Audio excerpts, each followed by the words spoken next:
Ixopo, also known as Stuartstown, is a small town in KwaZulu-Natal, South Africa, about 85 kilometers south of Pietermaritzburg. Situated along the R56 highway in the scenic Natal Midlands, it lies on a tributary of the uMkhomazi River. Founded in 1878 and named after magistrate Marthinus Stuart, the town's Zulu name, derived from the sound of cattle moving through mud, became more popular. Ixopo is famous as the setting for Alan Paton's novel Cry, The Beloved Country, which describes its picturesque, rolling hills. The town is a hub for sugar farming, forestry, and cattle, with a charming rural character.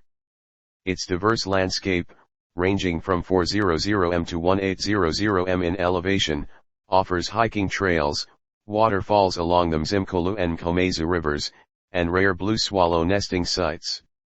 Historical attractions include two 19th-century churches, a seminary, the former agricultural hall, now a bank, a memorial sundial, and the Dead Men's Tree.